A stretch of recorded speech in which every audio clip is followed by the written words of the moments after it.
इन्होंने मणिपुर में हिंदुस्तान की हत्या की है, सिर्फ मणिपुर की नहीं, हिंदुस्तान की हत्या की है। इनकी राजनीति ने मणिपुर को नहीं, हिंदुस्तान को मणिपुर में मारा है। सर, सबसे पहले मैं आपका धन्यवाद करना चाहता हूं कि आपने मुझे लोकसभा में रीइंस्टेट किया।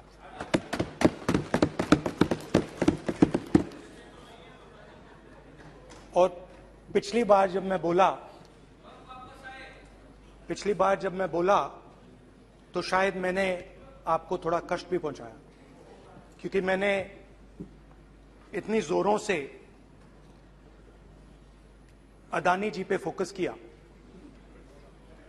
कि जो आपके सीनियर नेता हैं शायद उनको थोड़ा कष्ट हुआ। तो वो जो कष्ट हुआ 1, 2, 3, 4, 5 उसका असर शायद आप पे भी थोड़ा हुआ। तो इसके लिए मैं आपसे माफी मांगता हूं, मगर मैंने सिर्फ सच्चाई रखी थी। मगर आज जो मेरे बीजेपी के मित्र हैं, आज आपको डरने की जरूरत नहीं है, क्योंकि आज जो मेरा भाषण है, आज कोई घबराने की जरूरत नहीं है। आज मैं अपना भाषण, मेन जो भाषण है वो अदानी जी पे नहीं बोलने जा रहा हूं। आप छोड़िए, तो आप रिलैक्स कर सकते हैं, आप शांत रह सकते हैं, क्योंकि मेरा भाषण आज दूसरी डायरेक्शन में जा रहा है। रूमी ने कहा था, जो शब्द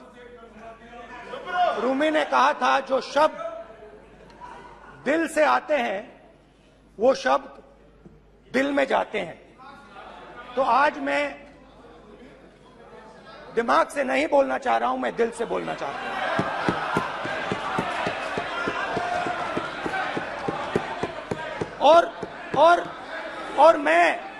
और मैं आज आप लोगों पर इतना आक्रमण नहीं करूंगा। मतलब एक दो गोले जरूर मारूंगा, मगर इतना नहीं मारूंगा। तो आप रिलैक्स कर सकते हैं। पिछले साल 130 दिन के लिए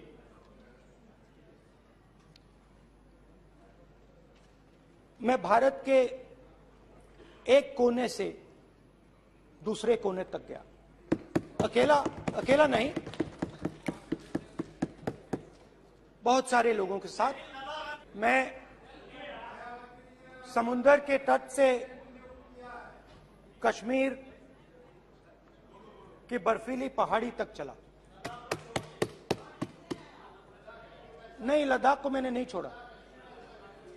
यात्रा अभी खत्म नहीं हुई है, यात्रा जारी है और जरूर लद्दाख आएंगे, घबराइए मत।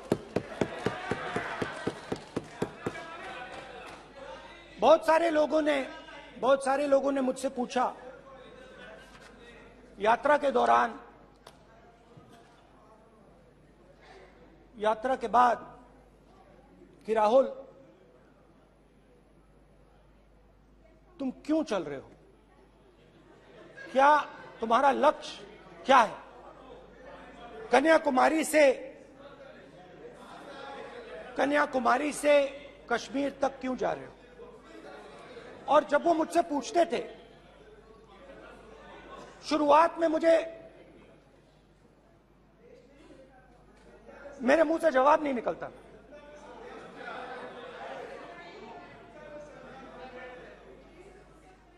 शायद मुझे ही नहीं मालूम था कि मैंने ये यात्रा क्यों शुरू की।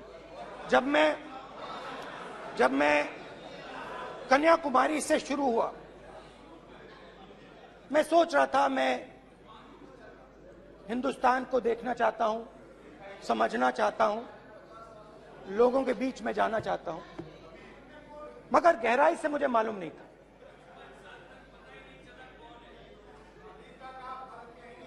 थोड़ी देर में मुझे बात समझ आने लगी।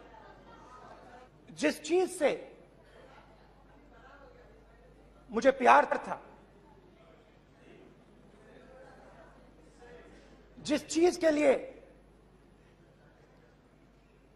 मैं मरने को तैयार हूं, जिस चीज के लिए मैं मोदी जी की जेलों में जाने को तैयार हूं, जिस चीज के लिए मैंने 10 साल हर रोज गाली खाई, उस चीज को मैं समझना चाहता था। ये है क्या जिसने मेरे दिल को जिस चीज ने मेरे दिल को इतनी मजबूती से पकड़ रखा था, उसको मैं समझना चाहता। शुरुआत में जैसे मैंने शुरू किया, सालों से मैं हर रोज 8-10 किलोमीटर दौड़ता हूं, तो मेरे दिमाग में था कि अगर मैं 10 किलोमीटर दौड़ सकता हूं तो 25 किलोमीटर चलने का क्या मतलब, कोई बड़ी बात नहीं। ये मैंने सोचा था। आज मैं उस भावना को देखूं तो वो अहंकार था कि मैं ये कर सकता हूं, ये कुछ नहीं है। तो मेरे दिल में उस समय अहंकार था।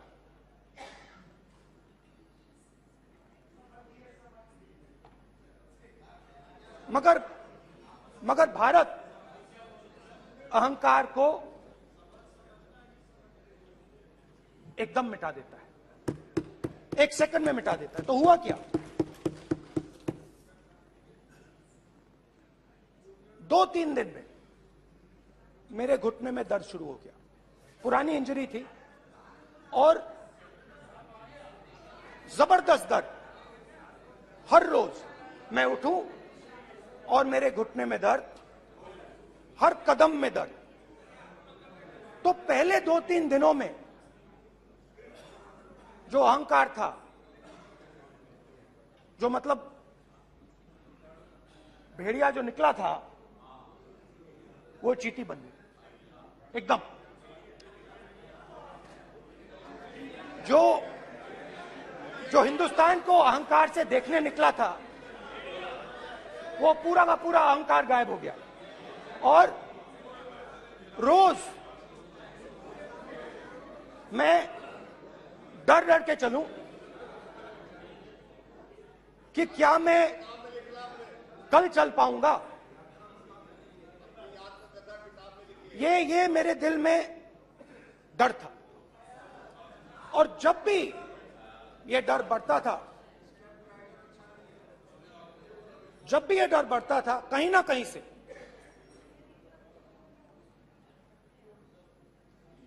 कोई ना कोई शक्ति मेरी मदद कर देती। एक दिन मैं सह नहीं पा रहा था, एक छोटी सी लड़की आती है, मुझे चिट्ठी दे देती।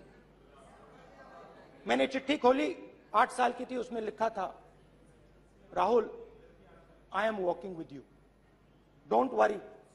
उसने मेरे पैर में चोट देखी और उसने अपनी शक्ति मुझे दे दी। सिर्फ उसने नहीं, लाखों लोग ने। और शुरुआत में जब मैं चल रहा था, कोई किसान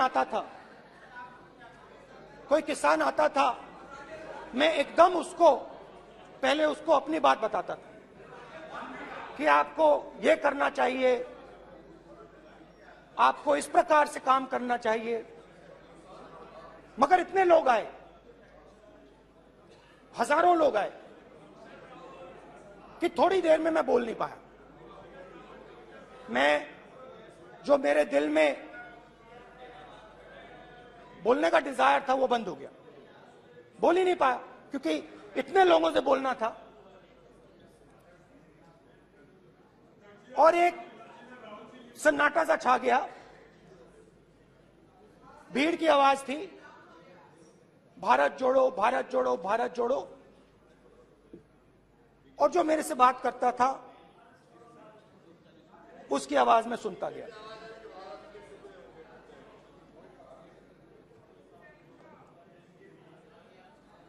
हर रोज सुबह 6 बजे से रात 7-8 बजे तक आम आदमी, गरीब, अमीर, बिजनेसमैन, किसान, मजदूर, सबकी आवाज।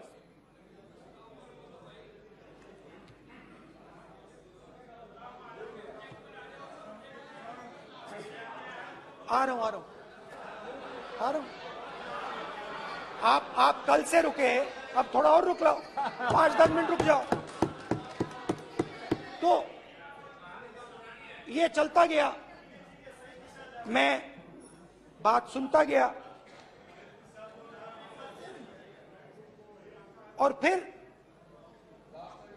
मेरे पास एक किसान आया, और किसान ने हाथ में रुई पकड़ी हुई थी, और उसने मुझे कहा, अध्यक्ष महोदय, उसने मुझे कहा, मेरे आंख में देखकर उसने मुझे अपना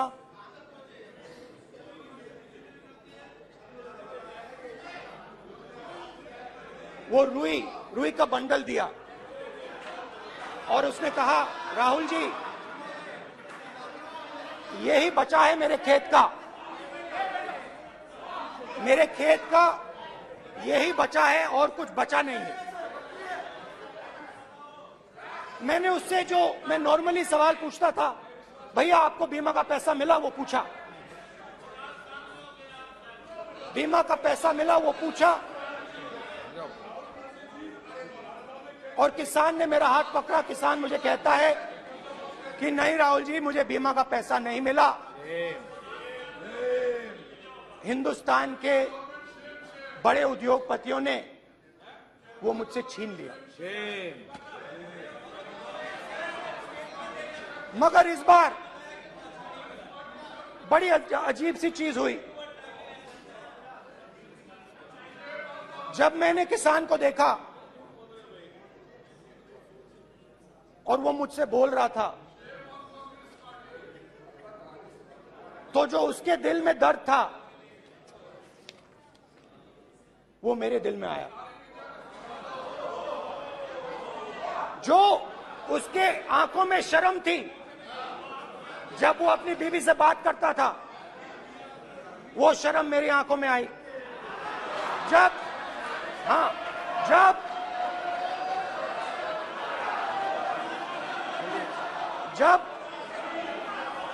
उसकी जो भूख थी वो मुझे समझ आई। और उसके बाद यात्रा बिल्कुल बदल गई। मुझे भीड़ की आवाज नहीं सुनाई देती थी, मुझे सिर्फ उस व्यक्ति की आवाज सुनाई देती थी जो मेरे साथ बात कर रहा था। उसका दर्द, उसकी चोट, उसका दुख, मेरा दुख, मेरी चोट, मेरा दर्द बन गया। समझने की कोशिश करो।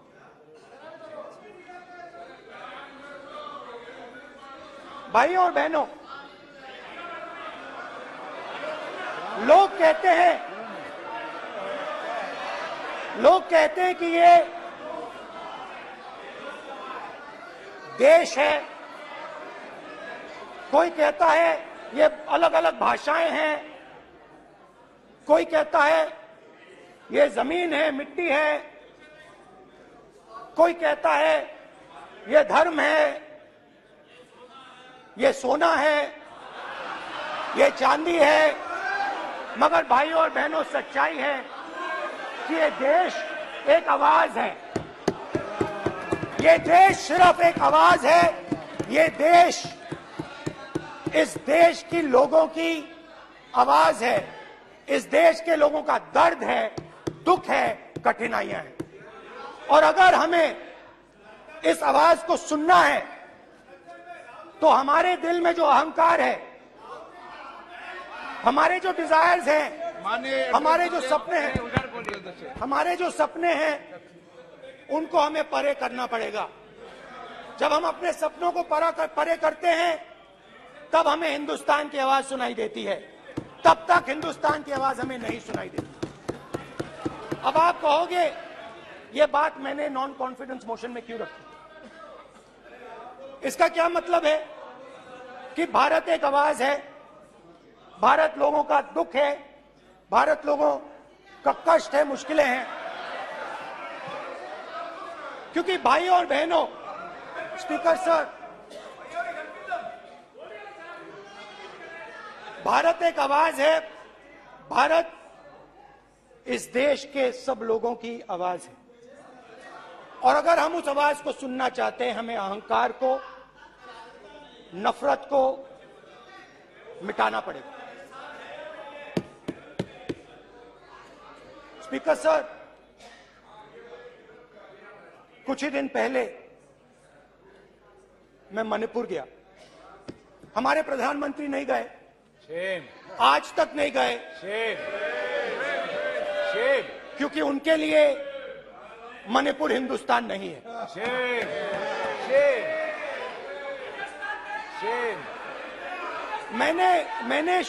मैंने मणिपुर शब्द प्रयोग किया,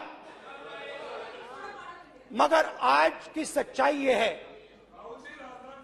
कि मणिपुर नहीं बचा है।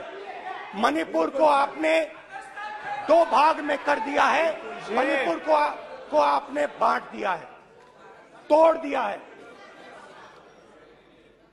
मैं मणिपुर में रिलीफ कैंप्स में गया।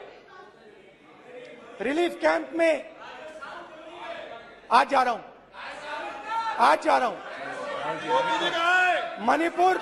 मणिपुर में रिलीफ कैंप में मैंने महिलाओं से बात की, और मणिपुर के कैंप्स में मैंने महिलाओं से बात की,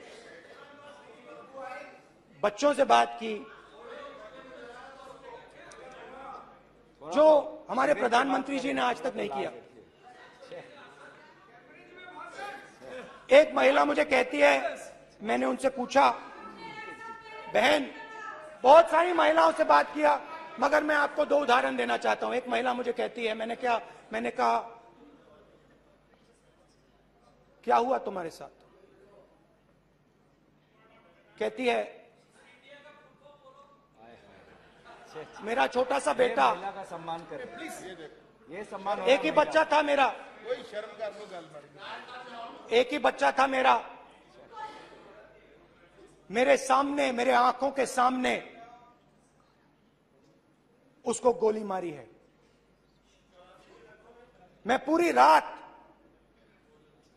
आप सोचिए, आप अपने बेटों के बारे में सोचिए, मैं पूरी रात उसकी लाश के साथ लेटी रही। झूठ नहीं, झूठ आप बोलते हो, झूठ मैं नहीं बोलता हूं।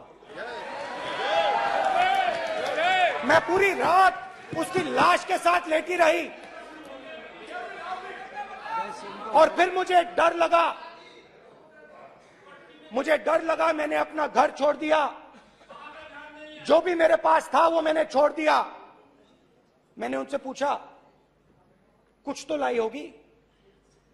कहती है, नहीं, सिर्फ मेरे जो कपड़े हैं ये मेरे पास हैं। और फिर इधर उधर ढूंढती है और एक फोटो निकालती है और मुझे कहती है, यही मेरे पास अब बची है।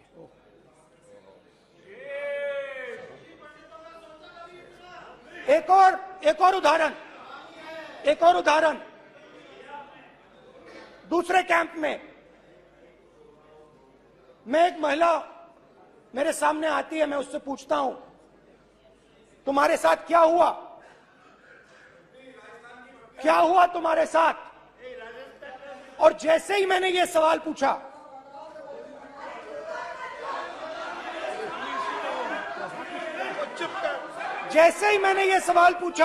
ऐसे ही मैंने उससे सवाल पूछा, तुम्हारे साथ क्या हुआ? शर्म नहीं है तेरे को? वैसे ही 1 सेकंड में वो कांपने लगी। उसने अपने दिमाग में वो दृश्य देखा और वो बेहोश हो गई। मेरे सामने कांपती हुई बेहोश हो गई। तो ये मैंने आपको सिर्फ 2 उदाहरण दिए हैं। स्पीकर सर, इन्होंने मणिपुर में हिंदुस्तान की हत्या की है। सिर्फ मणिपुर की नहीं, हिंदुस्तान की हत्या की है। इनकी राजनीति ने मणिपुर को नहीं, हिंदुस्तान को मणिपुर में मारा है। हिंदुस्तान को कत्ल किया है, हिंदुस्तान का मर्डर किया है मणिपुर में। जैसे मैंने भाषण के शुरुआत में बोला, भारत एक आवाज है। भारत हमारी जनता की आवाज है, दिल की आवाज है। उस आवाज की हत्या आपने मणिपुर में की। इसका मतलब भारत माता की हत्या आपने मणिपुर में की।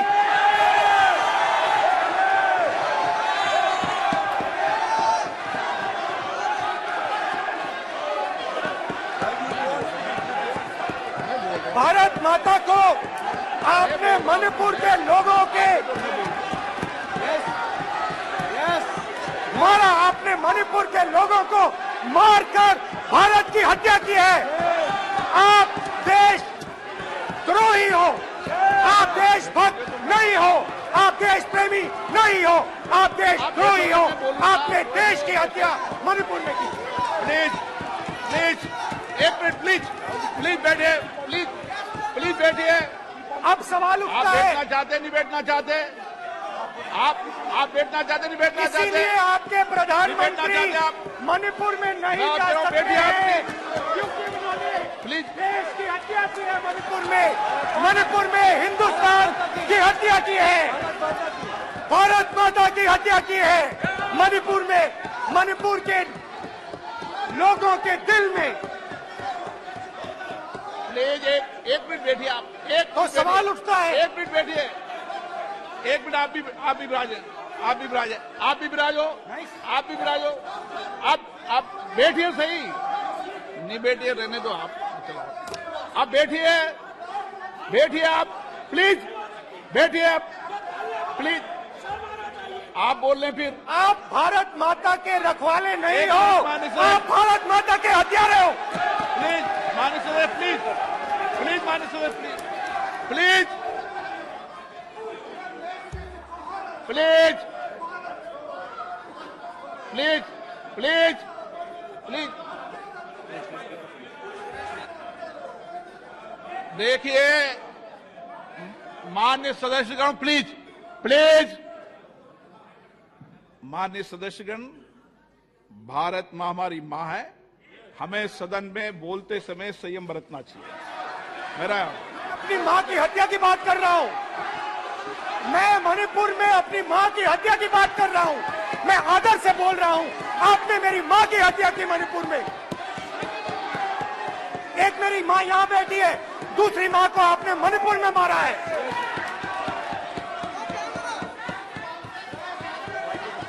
और हर रोज जब तक आप हिंसा को बंद नहीं करोगे, तब तक आप मेरी मां की हत्या कर रहे हो। हिंदुस्तान की सेना मणिपुर में एक दिन में शांति ला सकती है। हिंदुस्तान की सेना का प्रयोग नहीं कर रहे हो, क्योंकि आप हिंदुस्तान को मणिपुर में मारना चाहते हो।